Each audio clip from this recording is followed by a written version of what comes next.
right. Welcome to Expat Diaries podcast, the Costa Rica edition. We are going to be having some fun today with some expats that are just nomads.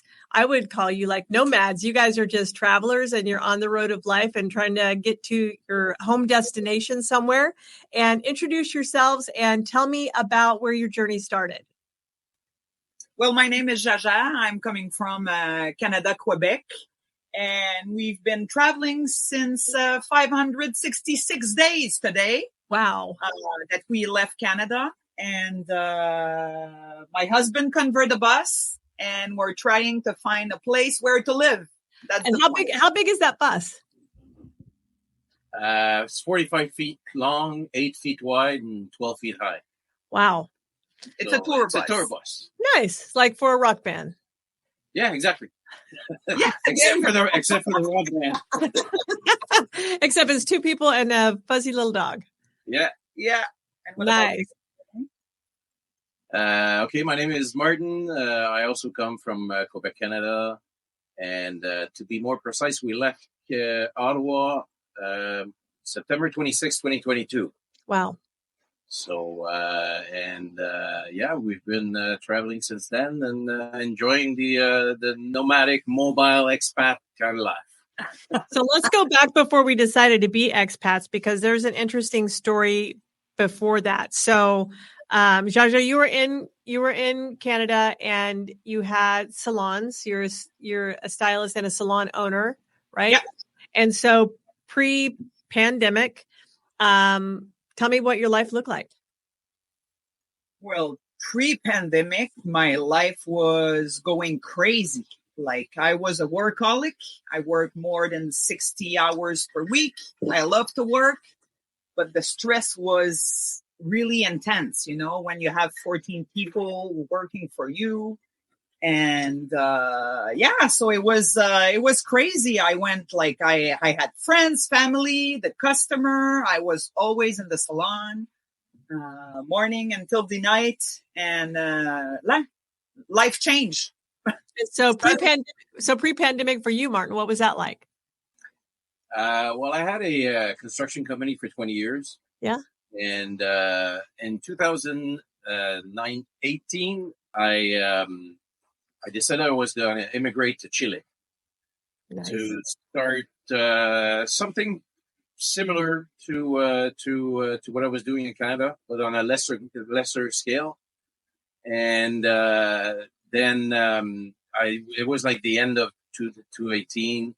So that's what I was doing pre-pandemic. So what attracted you to Chile? I mean, had you been there before? Obviously. I went there for the past 13 years, spending a month for Christmas. I got a very good friend that moved there about 25 years ago now. And so I was spending time with him and fell in love with the country. Yeah. I bet. Okay, so now we're all successful. You're retired. You've moved down to Chile. You're reinventing yourself down there, and at that point, you guys didn't know each other. Well, we knew of each other. Like if we cross paths at a restaurant or shopping or whatever, hi, Jaja, how you doing? Blah blah blah. Knew her ex-boyfriend really well. So never hung out together, but we know of each other. We knew of each other. Okay. And so, but you had moved to Chile, and she's still in Canada. Yes. Yeah. And so, how did that connection start? Well, I went back to Canada the week before the WHO declared the pandemic. Mm-hmm. I had business to take care of, some things to sign. So I spent a week down there, and one night I went for supper at a restaurant, and she walks in. So I said, "Hey, Jaja, how's it going? How's your boyfriend?" And then she says, "Well, I'm not with him anymore." Oh no. I'm here. Come here. Let's have a drink. But he flew 2 days after that we met. Yeah, I was going back 2 days after. Right. So we kept in touch and developed a relationship 10,000 kilometers apart. 700 WhatsApp video. 700 hours of WhatsApp video. And then finally flew back in Toronto the 26th of June. Yeah. And after that, we kissed because we kissed and, Yeah, because we never kissed before. So, yeah. And that's important. I'm going to tell you, so way back in the day, let's go back to 2003. So I was single at the time, and online dating had kind of just started being a thing in 2003. And so I had connected with, and I at the time lived in Missouri, and I connected with this guy who lived in Hawaii. But politically, we were aligned. We did the same thing. We would be talking on the phone for hours on end. We chatted back and forth forever, and then we had set up a meeting halfway. He flew from Hawaii to Las Vegas. I flew to Las Vegas. We met there. Zero chemistry. Oh my God. I have 3 days now. We had 3 days to let's kill some time here because I'm it was horrible. It was horrible. Yeah, you never know, eh? Yeah. You never know. Even after poking on the phone or sending some email, you never know. You don't understand. You spent 700 hours or how many ever hours it was. And you think oh my gosh, I know this person, whatever. But that physical connection is so important. It doesn't just be there because all of the rest of it's there. Exactly. Yeah, absolutely. Crazy. So you guys got lucky. The connection was there. Yeah.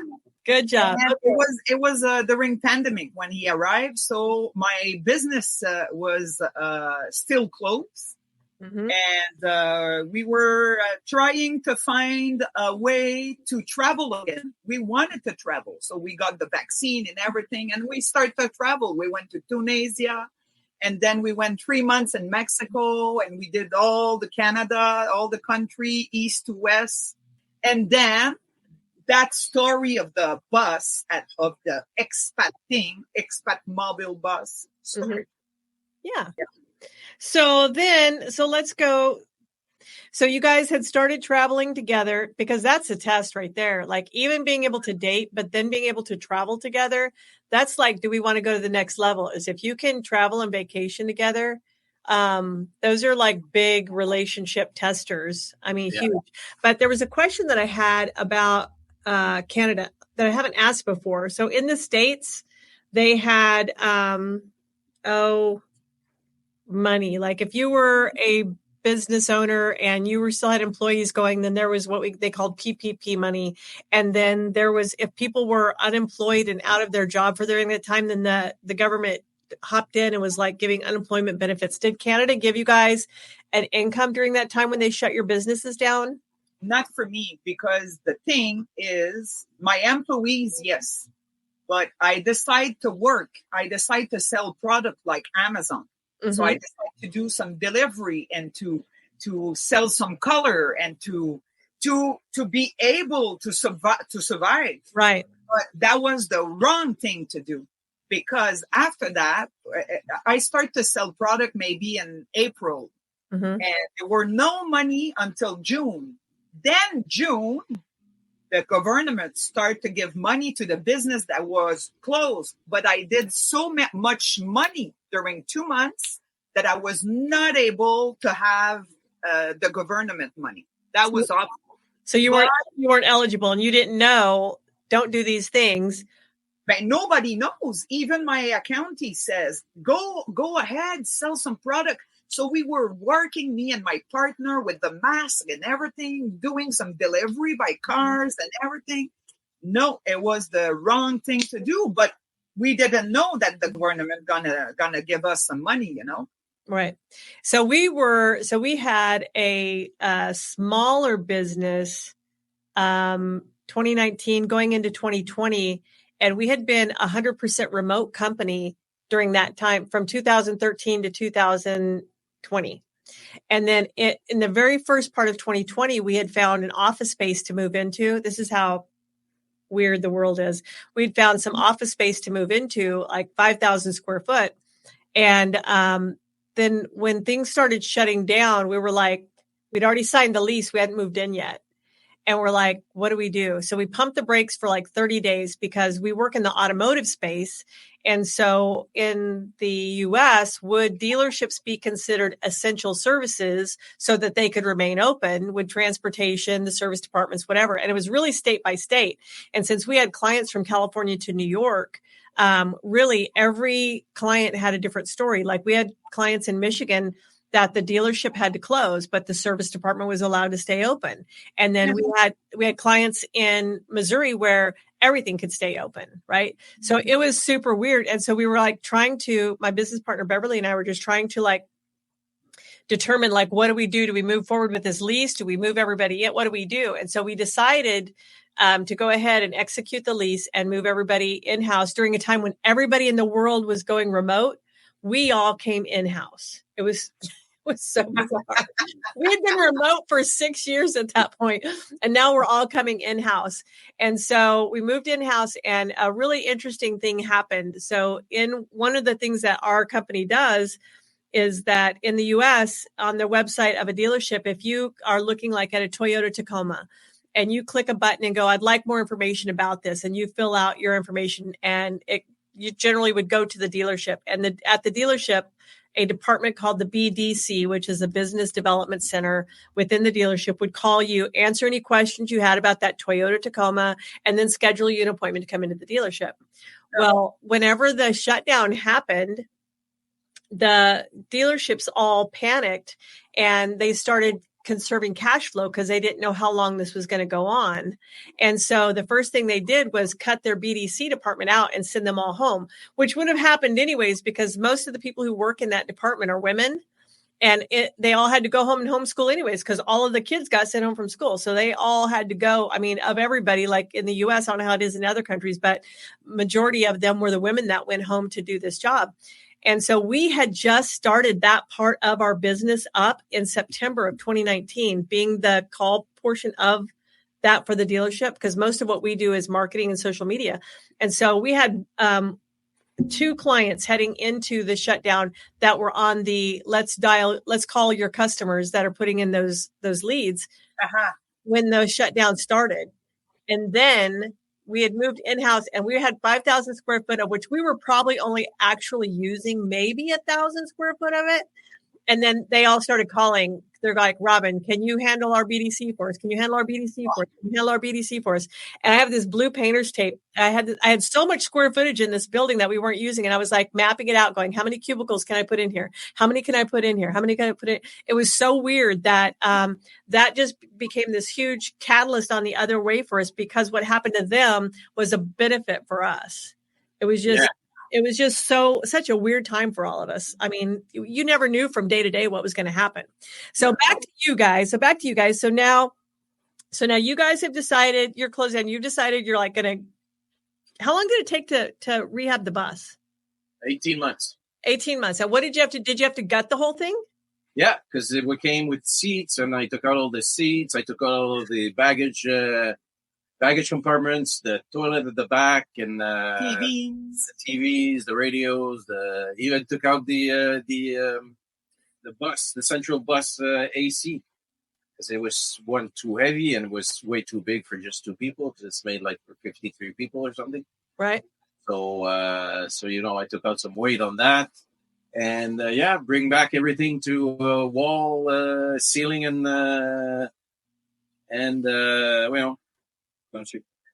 floor. What's this thing called? It's a floor. Yeah, exactly. So you turned it into. So you French, English, and Spanish. Sometimes it all mixes around. So you turned it into an RV, yeah. Really. So that's awesome. So how old is that bus? Like, so mechanically it was sound. You just had to redo everything, or you had some mechanical stuff to fix too? There was a few things here and there, but minor things. Mm-hmm. Just regular usage. I mean, when I bought it, was 2004. So when I bought it in 2021, 2020. Sorry.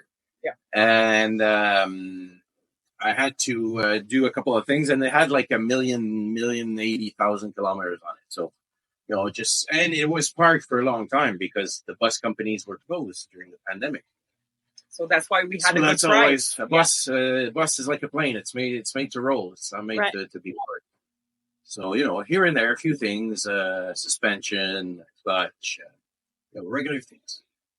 Nothing really major. It was functioning. I rode it all the time. And just a few things here and there mechanically. Apart from that, good bus. So did you still have a residence in Canada, Martin? No, because I sold everything when I left to Chile. Okay. So then the bus rehab was taking place where? It was taking place in my hometown, in Gatineau. So like in just a shop somewhere? Actually, where she had her hair salon, she had a great big parking at the back. So I rented the parking there. Cool. And I was able to work very close to my wife. Nice. That is good. Yeah. Okay, so then what day did we set sail? We loaded up all our stuff. I had a schedule to leave on September 1st, 2022. First, it was July. So first it was July. We didn't make that deadline. So the first schedule was 1st of September 2022. And, the construction goes, you always have, things here and there and happens. And so we finally moved into the bus on September 9th. Okay. And then we left our hometown on the 26th of September. Okay. And we don't miss Canada. You don't? Oh, no. Oh, no. I'm going to tell you, I probably told you this the other day too. I've interviewed so many Canadians, and not a one of them have went, "Oh, I'm really homesick. I need to get back." Like, not one of them, not one at all. Well, which is fun. Not that Canada's about this. Like, I hate the cold more than I hate liver and onions. Like, I hate the cold weather, and like every time it's cold, and I'm in Missouri, I'm like here at the time, I'm like, I literally will walk outside and go, "Why do I live here? Why do I live here? It's so stupid. I would rather be sweaty and nasty. I don't even care. Like, you don't like the way I smell? Go somewhere else. I don't care. I don't care." Yeah. I generally, when I'm in Costa Rica, like I literally have I don't wear, I wear a swimsuit in lieu of whatever our normal crap we have to wear in the States is. I wear a swimsuit top and a bandana all the time. Like literally, like I don't even care. My skin is good. Everything's fine. Okay. So whenever you guys decide to pull out of Canada, you've already mapped out your route. Where, when you're coming through the States, where's your route to get through the States and get over to Mexico? Because that was where you had to get to, right? Well, we had a few cities that we really wanted to see. Like we wanted to see Chicago. My grandparents lived in Memphis for a while in the 60s. So I wanted to go see their house. So we knew we were going like Midwest. Yeah. And me and Jaja did the I-95 so many times down to Florida, so many times. So the East Coast was out of the question. Right. There was talk at a certain point to follow the Route 66. But it was cold. But it got cold. Once we hit New Orleans, it got cold. Because now we're talking, we spent 2 months in the U.S. Mm-hmm. So we spent 3 weeks of that 2 months in Texas, Fort Worth. Mm. So we wanted to go down south fairly quickly. Okay. So on our way to Did you cut through at Juarez? We cut through at Juarez. Juarez. Down by El Paso? Nogales. Okay. Nogales. So yeah, we did Cleveland, Chicago, went down to Nashville, Memphis, and then went down to part of the Panhandle of Florida, Louisiana, Alabama. Mm-hmm. Then we stopped in the bus broke on the way to Fort Worth. So we left it in San Antonio, took a... You don't remember. No, I think they came and get us. Yeah, but we had the Jeep. Oh, yeah, it's true. We pulled a car. We're like it's 3 We years. pull Nissan next. We left the bus in San Antonio and drove all the way to our friends in Fort Worth. Yeah. Okay. And we were there until the bus was ready, which took about 2.5 to 3 weeks. Okay. And then drove down back to San Antonio, picked up the bus, and continued to Nogales. Yeah. So then, how long were we in Mexico? 6 We months. were in Mexico for 6 months. Nice. Because the visa gave us 6 months. So we try to, each country, we try to stay the duration of the visa. Right. So that's so we did the we don't have a set plan, but we have a direction. Right. So we want to follow the Pacific coast all the way down to Argentina, to Tierra del Fuego. Okay. And come back by the Atlantic coast. So basically, we did, apart from a few exceptions, we pretty much stayed on the coast of Mexico, on the Pacific coast of Mexico. Okay. For about 6 months. Okay. And so as you're going down then, I know each border has its own challenges. Did you know what those were going to be ahead of time, or did you just like get there and go, let's be surprised at whatever they're going to ask us for today? Well, when we passed through United States and Nogales, Mexico, it was really easy. It was the easiest border to pass. Mm-hmm.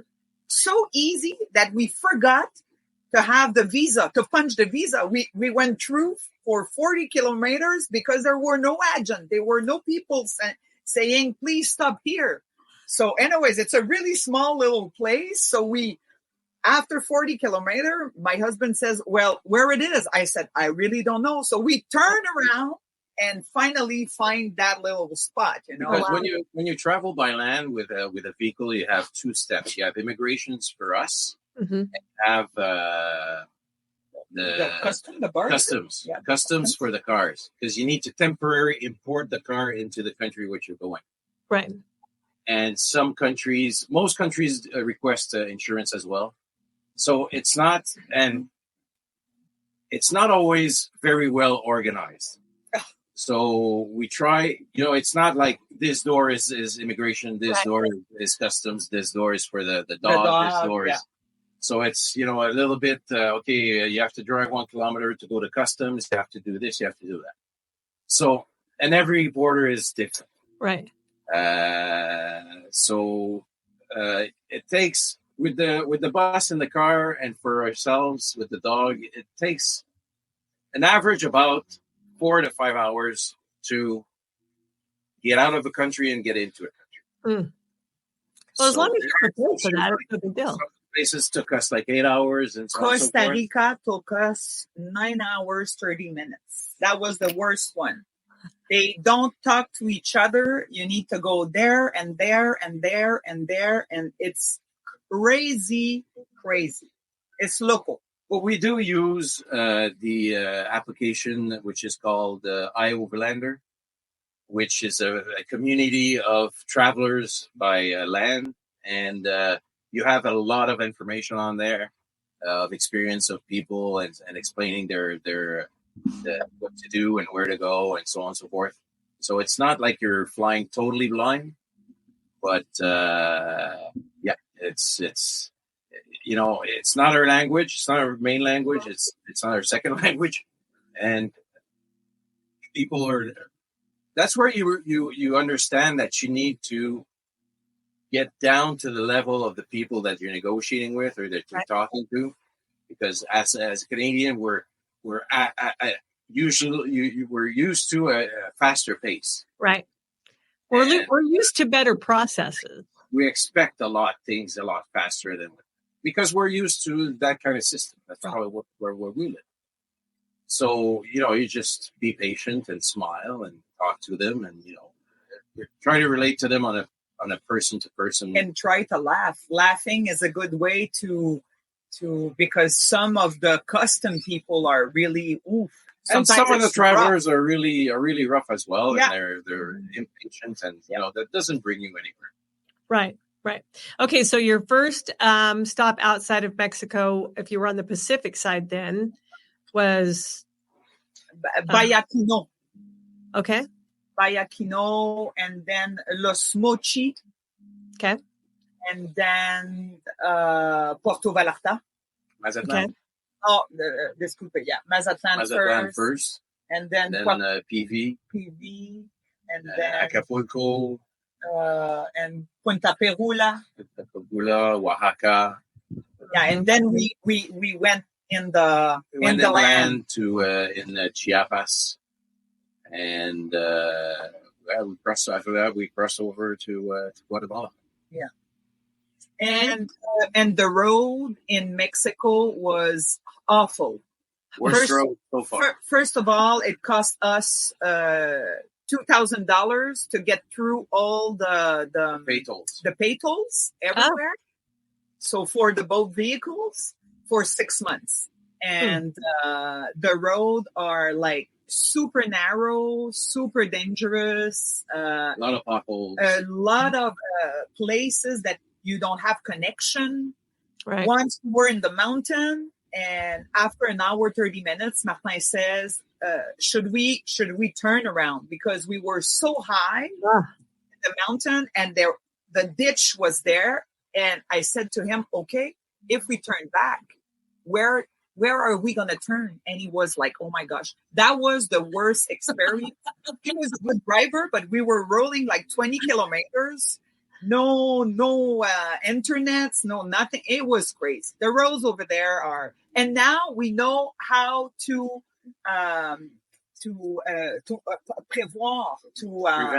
prevent the road, because you have Google Map, you have Waze, you have the card, right. But the map, but you really need to do some research, because it's really dangerous. So once we arrived in Ville Coloniale, colonial town, people were saying, "Eh, puta, loco," and we were driving, and the road went like that. Or narrower. And the traffic behind, we couldn't get out of that town. So anyways, we passed through a house with the balcony, blew a window. It was, so that was Google Map. So all the adventure is in Mexico. The thing is that because in the US and Canada, we have applications for truck drivers where you punch in your length, your weight, your height, and then it gives you a road according to your size of people. Right. After the US, there's none of that. So at first we're planning the road with Google Maps and trying to look on if it's wide enough and if it's okay for us to go. Then we just went. And which stories and accidents and fiberglass work and repaint the bus and so on and so forth. We've learned that it's better than once we enter somewhere we don't know, just park the bus either side of the road or a gas station or anything. Take the car and go scout out the places and try to find a decent spot where we can, or a decent road and a decent spot where we can park the bus for a couple of days or a week or so. So that took us 6 months to figure it out, that we had a car to go see. Before that, my husband was like, "We're passing," or "We're what was your?" It's in French, but it makes it or it breaks it. Okay, so now you pass into Guatemala. And how long was your visa for Guatemala? 3 months. 3 months. For Canadians, I think it's the same thing for Americans. They gave us a visa. It's called a CA4. Oh, yeah. So you have 90 days to do Guatemala, Salvador, Honduras, and Nicaragua. Oh. And we spent 3 months. Which I don't understand, because, it doesn't really promote more tourism in these countries. Like less. Most people, they do it really, really fast. And we talked to each other. So no, we're not going to do that. We're going to deal with it at the border, and we're going to stay. It out, We're going to stay in Guatemala for 90 days, and we'll figure it out after. So So we then sent you pull out of Guatemala. So then you pull out of Guatemala. Did they stamp you again for the next country so you could get more days there?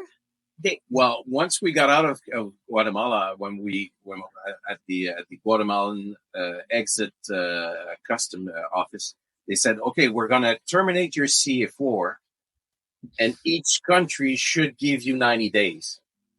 Okay, perfect. So we canceled the CA4, entered El Salvador. They gave us 60 days in El Salvador, no problems. We liked the country so much, we went for an extension of another 6 months. And the law changed during the time. And the law changed during because the Salvadorian law changed while we were there. They were giving now 6 months to everybody that came into the country. So we were there for 8 months. In Guatemala. No, in El Salvador. El Salvador. Oh, nice. Well, we were there for 90 days. 90 days. And the roads are amazing. The people are amazing. It's really difficult to find a place for the bus. Definitely, it's not the country that we're going to live, but the food and everything was really magical. You know, it's something different. And we enjoy it until the last minute that we 3 months. It passed really fast. You have beautiful places, but it's too poor. You know, it's really too poor. It is very poor, yeah, for sure. Expats, it's difficult, yeah. So Nicaragua. Well, we exited Salvador, and because they didn't want when we entered Salvador, they didn't stamp our passports. Okay. So when we got out, they say, "Well, where's your stamp of entry?" The girl at when we entered said, "You don't need one." So then they calculated that we were there for 8 months. 8 months, which was, I think, 54 days past the 180 days that they allowed. So we had to pay a fine. That was $800 US dollars to pay the fine. But then we had another problem because the CA4 still supposedly be on. So when we cross in Honduras with the bus, they say to us, "You're not going to pass through because the CA4 is not good anymore." But I said, I passed 8 months in El Salvador. The law changed. But they say, but not here. The CA4 is still 90 days. So I said to them what I should do. And they say, well, maybe fly back to Mexico or back with the 2 car in Mexico or I don't know. So I went back. I walked the bridge. I went back to El Salvador and I asked them a special paper, a special stamp to get through in 5 days. So we needed to pass the last El Salvador, Honduras, Nicaragua, and get in Costa Rica in 5 days. So we didn't stay in Honduras and we didn't stay in we drove right through the both countries. Unfortunately, I would have loved to do it. Honduras was not very enticing to me, but Nicaragua, I'll make it one day. And Nicaragua border was 6 hours, 30 minutes. And then get out, it was another 3 hours. And then get in to Costa Rica was 9 hours, 30 minutes. So after that, we were supposed to go back to have the CA4 for Nicaragua, but we were so tired of the custom and the border that we said, "Oh, let's enjoy Costa Rica for a little while. For a little while, we go back after we outlived or forgot about this adventure." Exactly. Adventure. So we're here until the visa is good until the 6th of August because we arrived the 6th of March. So we don't know if we're going to stay here as long as the visa let us, because first of all, in Costa Rica, everything is really, really expensive. Even the gas, the food, the road are really narrow for such a beautiful country. After El Salvador, Nicaragua, Honduras, and then Guatemala was amazing. So we don't know yet. But then we're going to pass through to Panama. Right. And it's fun here because we have plenty of expat friends that open some little hotels and everything. So we have good time right now, but we don't know if we're going to stay. Right. So you guys are in Costa Rica right now. Where are you in Costa Rica? We're in the town is called Villarreal. Villarreal? Which is like 8 minutes from Tamarindo. Okay, so you're on Guanacaste? Yes. Yes. Yes. And so you've been there for a bit. Have you been exploring in the southern zone also? We've been here for about a month, a little bit more than a month. We went to see La Fortuna and Arenas. Arenal. And just beaches around here, like within 45 minutes to an hour for now. We're leaving Monday to go see Montezuma and Punta Arenas. Okay. But we went to Quecos, we also went to Quecos, Manuel Antonio, Uvita. Yeah. We spent 4 days there? Yeah, 4 or 5 days. Because that was an exploratory trip for the bus, because that's where we want to go after we finish here in Guanacaste. And so we went looking for places to park the bus. So that's a good road. That's a good highway all the way going down the... It is. What is it called? The 34? Costanera. Costanera. Yes. Yeah, this is a really nice road. Yeah. Love it. Yeah. So I guess, the first time I ever came to the southern zone, the highway, the Costanera was only like a couple years old. Like it was like new. So I don't know what it was like before that, but it was probably as crappy as it is out in Guanacaste right now. Those roads in Guanacaste they're liver beaters. I mean, they'll just kill you. They're so rough. Yeah. But so I'm spoiled because I've never known anything different than the Costanera. So it's nice. And I take it all the way down to Panama, go down to Paso Canoas, and it's just beautiful all the way down. Wow. And Golfo, there's a place nearby the custom of Panama. Golfito, I don't know. Golfito. So it's duty free. So you can pull in there. Anything that you want to buy is duty free in there. Wow. I believe you could spend like up to $2,000 twice a year if you are a resident, if you're a citizen. For everybody else, you can just buy whatever. I think you buy whatever you want to down there. Nobody really cares. You will get whenever you're if you go down to if you're coming back up north, there's always a checkpoint. They're checking to make sure that you didn't buy more than you should, or you're allowed 12 bottles of alcohol each. Because literally alcohol is cheaper there than bug spray. So if they could find a way to put DEET inside the vodka, we'd all be good. Because the Tito's is cheap. Or the Florida Caña is very cheap. I love that stuff. But yeah, so it's beautiful. So your next stop is going to be Panama. And do you know what the visas there are? Are they 6 months also? 6 months as well. Okay. So where do you think your timeline will get you to actually being to Argentina? Well, the rest of the road, the countries in South America is pretty much all 90 days visas. Good. So, Colombia, Ecuador, Bolivia, Peru, Chile. That's 5 countries. So that's 454 days. 450 days, plus or minus. So another year, easy. Another birthday at least. Easy. I love it. Well, I love watching your guys' adventure. Do you guys have a YouTube channel or anything like that where you're recording your stuff and taking people along on the journey? Yeah, more on Instagram, but I'm starting a YouTube channel.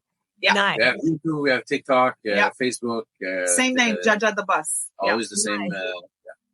Nice. So what I'm going to do is I'm going to drop all of the links to be able to follow their excursions across Central and South America. So you guys can follow along with them. They'll be in the show notes below. So we'll make sure that everybody has access to find you guys and see what you're up to on the daily basis. Nice. It's been a super pleasure visiting with you guys. I wish that if I were going to be up in Guanacaste, I would pop in and see you guys next week, but I'm going to be down south. Oh, never know. We're here. We're here until end of May. So. Well, if you guys, I'll get it. We get in on the 17th. And we're only probably staying for 4 or 5 days. I've just got to meet with surveyor, and I got to look at some land stuff. And I'm bringing, I tell you, I'm bringing my hammer, my tape measure, and some stakes, and my high, all my long pants, because I know like it's been the warm season, the high season, so everything grows like crazy. Yes. So I know. I want to make sure I don't get, last time we were on our property, like I was like scratched from knee to ankle just from the walking through all the overgrown brush. So I'm trying to avoid that part of it. So it has been a pleasure to meet you guys. I hope to meet you in person sometime, either this time while you're going down or whenever you guys are making the trip back up again. I would love to connect again. Well, keep in touch for sure. Yeah, for sure. Absolutely. All right, guys, subscribe to this channel. Follow their links down below. Subscribe to follow them as well.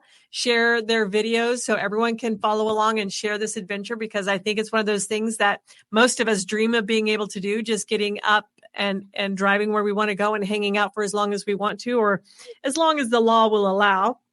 But it's been an absolute pleasure for both of you. Zsa Martin, I appreciate it so much. Oh, thank you.